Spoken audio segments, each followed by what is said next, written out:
Ders 1. Doğu Avrupa maceraları.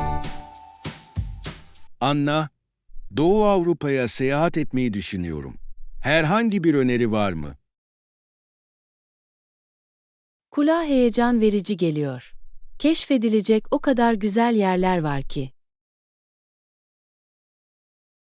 Prag'ın mutlaka görülmesi gereken bir yer olduğunu duydum. Ne düşünüyorsun? Kesinlikle. Orada mimari ve tarih çarpıcı. Charles Köprüsü'nü ve eski şehir meydanını görmeyi çok isterim. Bunlar öne çıkanlar. Siz de Budapeşte'yi ziyaret etmeyi düşündünüz mü? Evet, termal banyolar ve Tuna Nehri ilgi çekicidir. Buna bayılacaksın. Şehrin canlı bir atmosferi var. Peki ya yemek? Denemem gereken yerel yemekler var mı? Gulaş ve baca pastasını kaçırmayın. Çok lezzetliler. Nefis. Onları tatmak için sabırsızlanıyorum. Peki ya diğer ülkeler? Hırvatistan da çok güzel. Özellikle Dubrovnik ve sahil şeridi. Kulağa harika geliyor. Deniz kenarında dinlenmeyi çok isterim. Yapmalısın. Her şehrin kendine özgü bir cazibesi vardır. Seyahat planımı hemen planlamaya başlayacağım. Ders 2. Sevginin gücü. Anna, aşkın hayatımızı nasıl şekillendirdiğini hiç düşündün mü? Evet, çok derin. Her yaşam, sevginin içsel formu tarafından belirlenir. Kesinlikle. Aşk, seçimlerimizi ve ilişkilerimizi etkiler. Kişisel gelişim ve bağlantının temelidir. Sence aşk kararlarımızı nasıl etkiler? Sevgiyle hareket ettiğimizde, genellikle daha şefkatli seçimler yaparız. Bu doğru. Sevgi, başkalarına yardım etmemiz için bize ilham verebilir. Aynı zamanda tutkularımızın ve hayallerimizin peşinden gitmemiz için bizi cesaretlendiriyor. Hayatında bunu yaşadın mı? Evet, aşk beni yaratıcı ilgi alanlarımı takip etmeye motive etti. Bu çok güzel. Sevginin bize nasıl rehberlik edebileceği inanılmaz. Kesinlikle. Mutluluk ve tatmin için çok önemlidir. Yaşamlarımızda ve topluluklarımızda sevgiyi beslemeye devam edelim. Ders 3. Kış kaçamakları. Anna, Kuzey Amerikalılar için popüler kış kaçamağı noktalarını duydun mu? Evet, birçok insan Florida ve Meksika gibi daha sıcak yerlere akın ediyor. Kesinlikle. Bir süreliğine soğuktan kaçmanın harika bir yolu. Ocak ayında güneşlenme fikrine bayılıyorum. Ben de. En sevdiğin sıcak yer neresi? Cancun'daki plajlardan gerçekten keyif alıyorum. Su çok güzel. Cancun muhteşem. Oradaki yemeklerin de harika olduğunu duydum. Kesinlikle. Taco ve taze deniz ürünleri mutlaka denenmeli. Sahilde uzanmanın yanı sıra hangi aktiviteleri önerirsiniz? Şnorkelle yüzmek ve antik kalıntıları ziyaret etmek inanılmaz deneyimlerdir. Kulağa eğlenceli geliyor. Oradayken biraz tarihi keşfetmeyi çok isterim. Ayrıca obruklara da göz atmalısınız. Onlar doğal yüzme delikleri. Bunların resimlerini gördüm. Çarpıcı görünüyorlar. Gerçekten öyleler. Gizli bir cennette yüzmek gibi. Bunu kesinlikle listeme ekleyeceğim. Ders 4. Konforu sağlamak. Anna, gelecek hafta yeni bir otelde kalacağım. Hazırlanmama yardım eder misin? Tabii. Hangi konuda yardıma ihtiyacınız var? Konforlu bir konaklama geçirdiğimden emin olmak istiyorum. Herhangi bir ipucu var mı?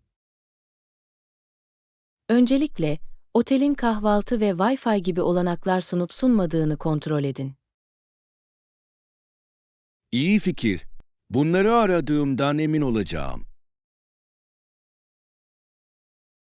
Ayrıca, diğer konukların deneyimleri hakkında neler söylediğini görmek için yorumları okuyun.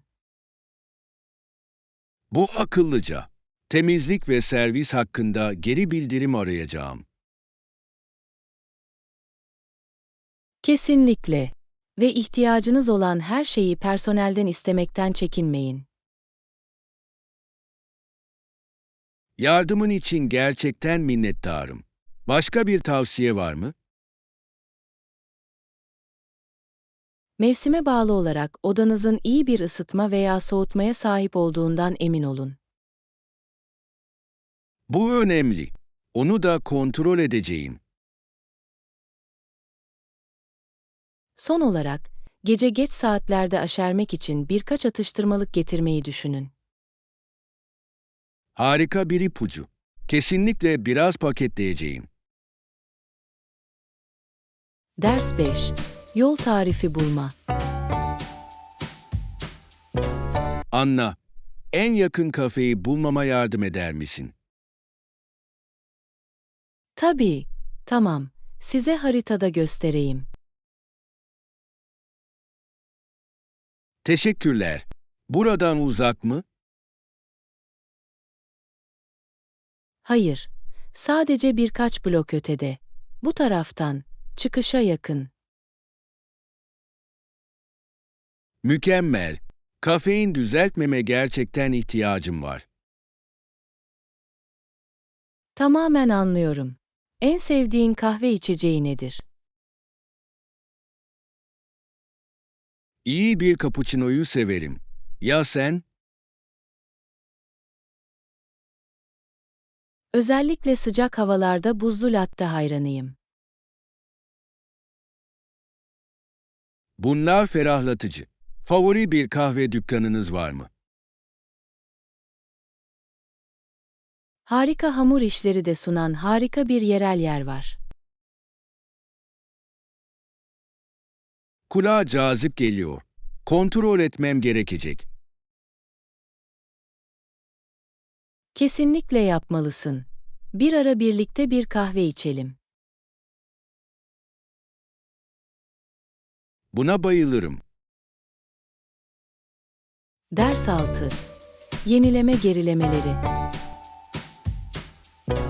Anna, tadilatımın gecikeceğini yeni öğrendim. Oh hayır. Bu sinir bozucu olmalı. Ne oldu? Müteahhit, sıhhi tesisatla ilgili bazı beklenmedik sorunlar keşfetti. Bu talihsiz bir durum. Ev tadilatları çok tahmin edilemez olabilir. Evet, sabırlı olmaya çalışmak gerçekten zor oldu. Hayal edebiliyorum. Size yeni bir zaman çizelgesi verdiler mi? 2 hafta daha sürebileceğini söylediler. Bu çok zor. Gecikmelerle nasıl başa çıkıyorsunuz? Bu arada başka projelere odaklanmaya çalışıyorum. Bu iyi bir yaklaşım. Meşgul olmak yardımcı olabilir. Kesinlikle. Bu zamanı yeni dekor seçmek için de kullanacağım. Kulağa eğlenceli geliyor. İnternette harika ilhamlar bulabilirsiniz. Kesinlikle mekanı daha davetkar hale getirmek için fikirler arayacağım. Ders 7. Kıyafet alışverişi. Merhaba Anna. Şimdi özgür müsün? Kıyafet alışverişinde yardımınıza ihtiyacım var. Tabii ki. Ne tür kıyafetler arıyorsun? Yaklaşan bir etkinlik için şık bir şeye ihtiyacım var. Kulağa heyecan verici geliyor. Aklınızda belirli bir kıyafet var mı? Güzel bir gömlek ve şık bir pantolon düşünüyorum. Harika bir seçim. İyi oturan ve keskin görünen bir şey bulalım. Öne çıkan ama çok gösterişli olmayan bir rengi çok isterim. Koyu mavi ya da bordoya ne dersin? İkisi de klas. Bu renkler kulağa mükemmel geliyor. Peki ya aksesuarlar? Güzel bir saat ya da bir kemer görünümü gerçekten tamamlayabilir. İyi fikir. Yakındaki bazı mağazalara göz atalım. Ders 8. Hızlı yemekler. Anna, geçenlerde bir yemek seti servisi denedim ve harikaydı. Gerçekten mi? Kulağa hoş geliyor. Pişirme işleminden keyif aldınız mı? Evet, zamandan ve paradan da tasarruf sağlıyor. Her şey önceden ölçüldü.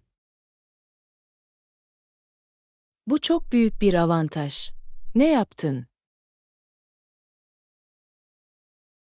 Tavuk ve sebzeli lezzetli bir tavada kızartma hazırladım. Nefis. Tavada kızartmayı severim. Tarifi takip etmek kolay mıydı? Kesinlikle. Talimatlar açıktı ve yine de lezzetliydi. Bunu duymak harika. Ben de bir yemek seti denemeyi düşünüyordum. Yapmalısın. Yeni tarifler denemek eğlencelidir. Vejetaryen seçenekler sunuyorlar mı? Evet, birçok hizmet farklı diyet tercihlerine hitap ediyor. Mükemmel. Kesinlikle içine bakacağım.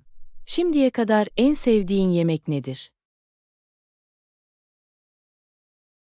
Kremalı bir makarna yemeğinden gerçekten keyif aldım.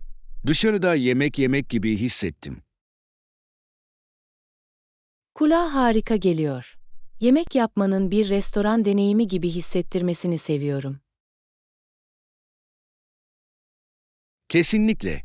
Ev yemeklerini yükseltmenin harika bir yolu. Ders 9. Alışveriş stratejileri. Anna, yeni kıyafetler için alışveriş yapmayı planlıyorum. Herhangi bir tavsiye. Kesinlikle. Bütçeniz ve tarzınız gibi faktörleri göz önünde bulundurun. İyi bir nokta.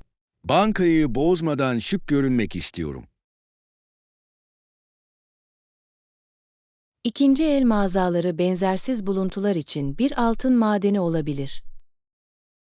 Bu doğru. Gizli hazineleri bulmanın heyecanını seviyorum. Ayrıca, ikinci el alışveriş yapmak çevre dostudur. Kesinlikle. Sürdürülebilir modayı takdir ediyorum. Önerdiğiniz belirli mağazalar var mı?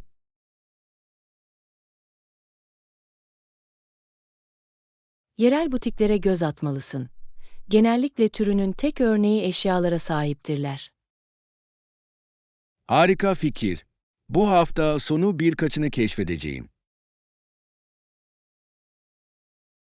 Bir şeyler denemeyi unutma. Uyum. İyi görünmek için çok önemlidir. Evet, bunu yapacağımdan emin olacağım. Karıştırma ve eşleştirme için herhangi bir ipucu var mı? Bir renk paletine bağlı kalın. Kıyafetleri koordine etmeyi kolaylaştırır. Bu mantıklı. Alışveriş yaparken bunu aklımda tutacağım. Ders 10. Unutulmaz karşılaşmalar. Anna, seyahatimden yeni döndüm ve inanılmazdı. Gerçekten mi? Yolculuğunuzun en önemli noktası neydi? Yeteneğiyle herkesi etkileyen yerel bir sokak sanatçısıyla tanıştım. Kulağa büyüleyici geliyor. Nasıl bir performans sergiledi? Gitar çalardı ve çok güzel şarkı söylerdi. Kalabalık onu sevdi. Hayal edebiliyorum.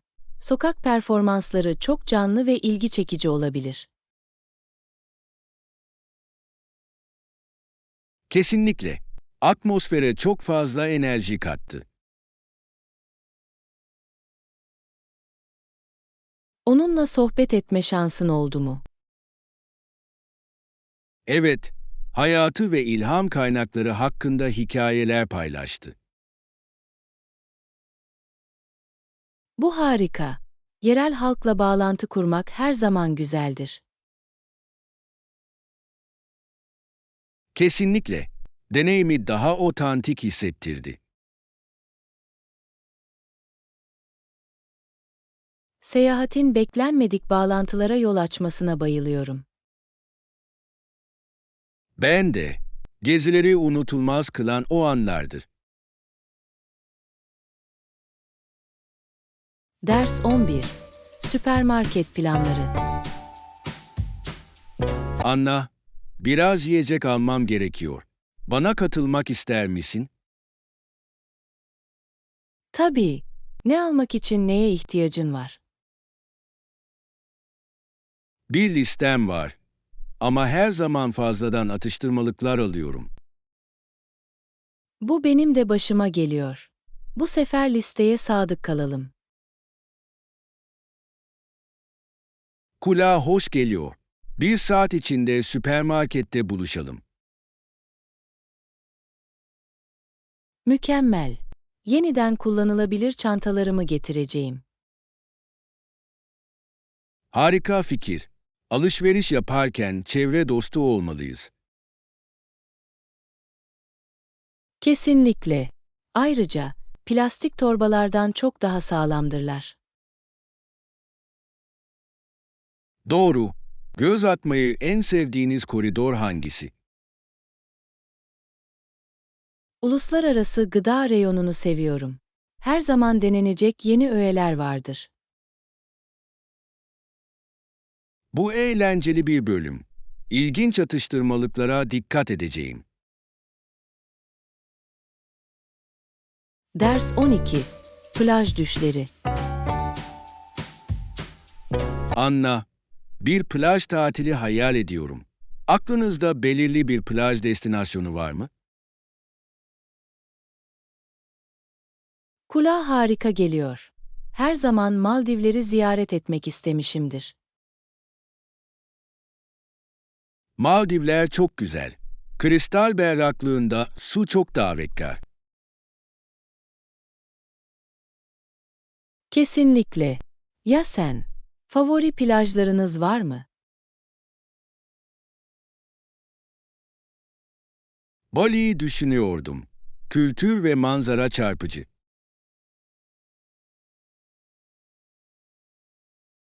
Bali muhteşem. Ayrıca, oradaki yemekler inanılmaz. Evet, oradayken otantik Endonezya yemeklerini denemeyi çok isterim. Aktiviteler hakkında düşündünüz mü? Belki de sörf. Kesinlikle. Yeni başlayanlar için harika bir yer olduğunu duydum. Bu eğlenceli olurdu. Ben de sörf yapmayı öğrenmeyi çok isterim. Belki de birlikte bir gezi planlamalıyız. Bu harika olurdu. Bir plaj kaçamağı kulağa mükemmel geliyor. Hemen seçenekleri araştırmaya başlayalım. Ders 13. Favori hikayeler. Anna, en sevdiğin çocukluk kitabını düşünüyordum. Bu ilginç. Kitap ne hakkında? Seçmesi zor. Ama benim için özel olan büyülü bir orman hakkında bir tane var. Büyülü ormanlar büyüleyici. Hikayede neler oluyor? Karakterler efsanevi yaratıklarla dolu bir maceraya atılır. Kulağa büyüleyici geliyor. Favori bir karakteriniz var mıydı? Evet, her zaman beladan bir çıkış yolu bulan cesur küçük bir sincap. Böyle karakterleri seviyorum. Cesaret veriyorlar. Kesinlikle, dostluğun ve cesaretin gücüne inanmamı sağladı. Bu temalar zamansız. Hikayelere olan sevginizi etkilediğini düşünüyor musunuz? Kesinlikle, hayal gücümü ve okuma sevgimi ateşledi. Ders 14. Hedeflere ulaşmak. Anna, bu yıl kendime yeni bir hedef belirledim. Bu övgüye değer. Amacınız nedir? Yeni bir dil öğrenmek istiyorum. Bu harika. Bunu başarmak için herhangi bir adım attınız mı? Evet, her gün pratik yapmak için bir dil uygulaması kullanmaya başladım. Bu harika bir yaklaşım. Tutarlılık anahtardır. Ben de konuşma pratiği yapmak için bir konuşma grubuna katıldım. Vay canına. Bu akıllıca bir hareket. Başkalarıyla konuşmak gerçekten yardımcı olur. Öyle, şimdiden kendime daha çok güveniyorum. Hedefinize ulaşmanın ne kadar süreceğini düşünüyorsunuz? 6 ay içinde bir konuşma seviyesine ulaşmayı umuyorum. Ders 15. Mizah sınırları. Anna, mizah ve sınırları hakkında okuyordum. Bu ilginç bir konu. Ne buldun?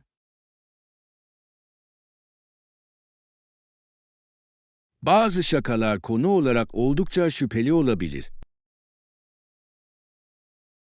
Kesinlikle. Mizah öznel ve hassas olabilir. Kesinlikle. Birçok insan kaba veya uygunsuz şakalardan çok rahatsız olur. Şaka yaparken seyirciye karşı dikkatli olmak çok önemlidir. Evet, mizahta bağlam çok önemlidir. Hiçbir şakayla ilgili garip bir an yaşadın mı? Evet, bir keresinde bir toplantıda pek iyi sonuç vermeyen bir fıkra anlatmıştım. O hayır. Bu rahatsız edici olabilir. Öyleydi. Ondan sonra mizahımda daha dikkatli olmayı öğrendim. Ders 16. Tarihi harikalar. Anna, Şu anda bakıma muhtaç durumda olan antik kalıntıları duydun mu? Evet, tarihin ihmal edildiğini görmek üzücü. Hangi kalıntılardan bahsediyorsun? Birkaç tane var. Ancak bazıları zamanla tamamen ortadan kayboldu. Bu trajik. Bugün hangileri kaldı? Kalan kısımlar turistler için büyük bir cazibe merkezidir. Bazı yapıların dayanırken diğerlerinin nasıl kaybolup gidebileceği büyüleyici. Evet, tarihi nasıl koruduğumuzu merak ediyor. Kesinlikle. Bu kalıntılar geçmiş uygarlıkların hikayelerini anlatıyor. Bu sitelerden bazılarını ziyaret etmeyi ve daha fazla bilgi edinmeyi çok isterim. Ben de. Tarihte yürümek harika olurdu. Bazı tarihi yerleri birlikte keşfetmek için bir gezi planlayalım. Ders 17. Kahkahanın gücü. Anna, kahkahaların genellikle sorunlarla başa çıkmanın bir yolu olduğunu düşünüyordum. Bu doğru. Ruh halimizi hafifletebilir ve stresle başa çıkmamıza yardımcı olabilir. Peanuts çizgi romanında, dünya tüm aptalca şeylere gülebilir. Kesinlikle. Charlie Brown ve arkadaşları kendilerini her zaman komik durumların içinde bulurlar. Hayatı çok ciddiye almamak için harika bir hatırlatma.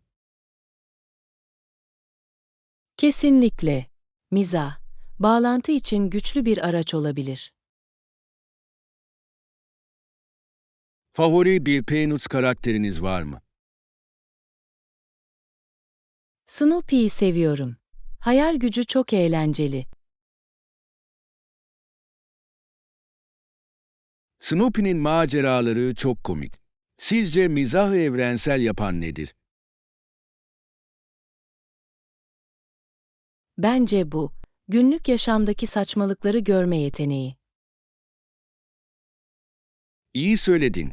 İnsanların birbirleriyle ilişki kurmasını sağlar. Ders 18. Güneydoğu Asya'nın harikaları. Anna, hiç Güneydoğu Asya'ya seyahat etmeyi düşündün mü? Evet, var. Kamboçya'nın çarpıcı tapınakları var. Kesinlikle. Angkor Wat nefes kesici. Resimleri gördünüz mü?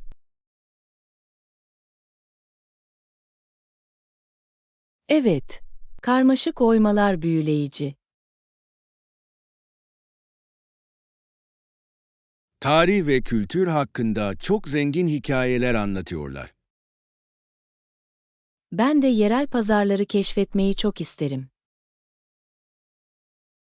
Yemekler harika görünüyor. Sokak yemekleri mutlaka denenmeli. Kesinlikle. Otantik Kemer yemeklerini tatmayı çok isterim.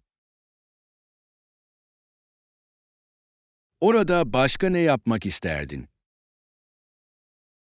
Yerel gelenekler ve müzik hakkında bilgi edinmek istiyorum.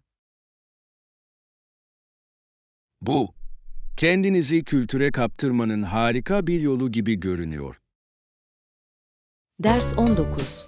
Büyük ovaların tarihi. Anna, büyük ovalar ve kızılderili kabileleri hakkında okuyordum. Bu ilginç. Ne buldun? Birçok ova kızılderilisi, büyük ovaların yerleşimine karşı çok savaştı. Evet, toprakla derin bir bağları vardı. Değişikliklere uyum sağlamak onlar için zor olmuş olmalı. Kesinlikle. Yaşam tarzları önemli ölçüde etkilendi. Mücadelelerini ve dayanıklılıklarını hatırlamak önemlidir. Kesinlikle. Onların tarihi, Amerikan tarihinin çok önemli bir parçasıdır. Kültürleri ve gelenekleri hakkında daha fazla şey öğrenmeyi çok isterim. Ben de. Onların deneyimlerinden öğrenebileceğimiz çok şey var. Tarihi anlamak, bugünü takdir etmemize yardımcı olur. Ders 20. Müzikal ilgi alanları. Anna, müzikten hoşlandığını hayal edebiliyorum. İlgilendiğiniz belirli bir stil var mı? Cazı gerçekten çok seviyorum. Doğaçlama çok büyüleyici. Caz harika, duyguları ifade etmenin benzersiz bir yolu vardır. Evet, yatıştırıcı ama aynı zamanda heyecan verici buluyorum. Favori bir caz sanatçınız var mı? Ella Fitzgerald'a bayılıyorum. Sesi tek kelimeyle büyülü. Harika bir seçim. Duyguları iletme yeteneği dikkat çekicidir. Peki ya sen? Hangi müzikten hoşlanırsın? Ben rock müziğin büyük bir hayranıyım. Çok fazla enerjisi var. Rock harika. Kesinlikle sizi gaza getiriyor. Müzik, duygularla bağlantı kurmanın çok güçlü bir yolu, değil mi? Ders 21. Moda seçimleri. Anna, bu kot pantolon hakkında ne düşünüyorsun? Çok popülerler. Uyumu beğendim. Gündelik geziler için mükemmeldir. Kesinlikle. Rahat ve şık görünüyorlar. Rahatlık, günlük kullanımın anahtarıdır. Kot pantolon mu yoksa pantolon mu tercih edersin?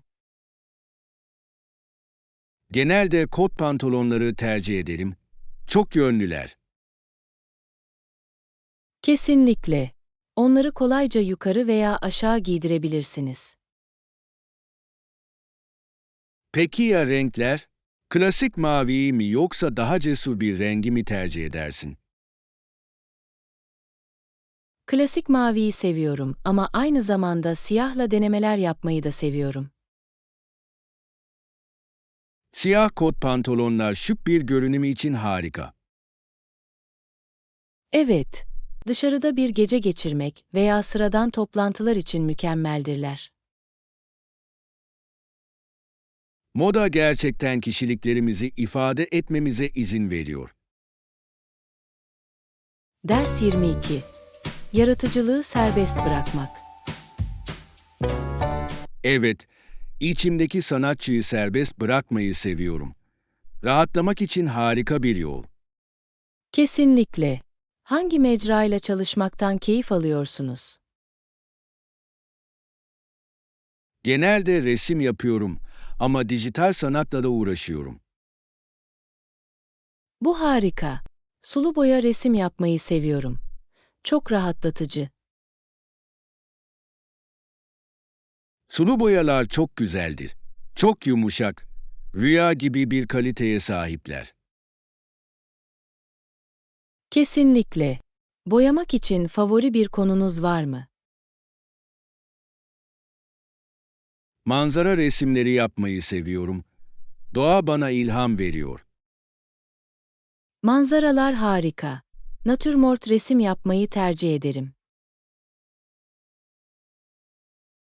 Bu ilginç. Natürmort böyle detaylara izin verir. Evet, gözlem becerilerimi zorluyor. Sanat tarzınız hakkında ne düşünüyorsunuz? Gerçekçilik ve izlenimciliğin bir karışımını severim. Eğlenceli tutar. Ders 23. Sağlıklı atıştırmalık fikirleri. Granola barlar için fındıklı ve böğürtlenli olanları deneyebilirsiniz. Kulağa lezzetli geliyor. Meyveler güzel bir tatlılık katar. Yapıyorlar. Ayrıca kuru yemişler iyi bir gevreklik ve protein sağlar. Kesinlikle. Doyurucu bir atıştırmalık yapıyorlar. Kendin yapıyor musun? Bazen malzemeleri özelleştirmek eğlencelidir. Bunu denemeliyim. Favori bir tarifiniz var mı? Genellikle yulaf, bal, fındık ve kuru meyveleri karıştırırım. Basit ama lezzetli.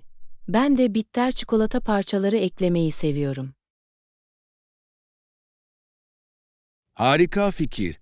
Biraz çikolata her şeyi daha iyi hale getirir. Kesinlikle. Sağlıklı ve hoşgörülünün mükemmel dengesidir. Bu hafta sonu bir parti yapmam gerekecek. Ders 24. Konaklama rezervasyonu. Seyahatim için önceden konaklama rezervasyonu yapmalı mıyım? Evet, özellikle popüler bölgelerde konaklama yerinizi güvence altına almak akıllıca olacaktır. Bu mantıklı. Son dakika rezervasyonları stresli olabilir. Kesinlikle. Ayrıca, erken rezervasyon yaptığınızda genellikle daha iyi fırsatlar elde edersiniz. Otel mi yoksa pansiyon mu tercihiniz var? Sosyal açıdan hostelleri tercih ederim ama oteller konfor için güzeldir. Katılıyorum. Yaptığınız seyahatin türüne bağlıdır. Doğru. Dinlendirici bir kaçamak için bir otel en iyisi olabilir. Ama macera için hostelleri yenmek zor. Kesinlikle. Dostluk yenilmez. Herhangi bir son dakika kaosundan kaçınmak için bu sefer kesinlikle önceden rezervasyon yapacağım. Ders 25. Maratonun amacı. Rekabetçi maraton bile 1896'da modern olimpiyat oyunlarının bir parçası olarak tanıtıldı. Bu ilginç. Etkinliğin amacı neydi? Maraton, Feydipides'in maratondan Atina'ya kadar olan efsanevi koşusunu anıyordu. Doğru. Dayanıklılığı ve rekabet ruhunu sembolize eder. Kesinlikle.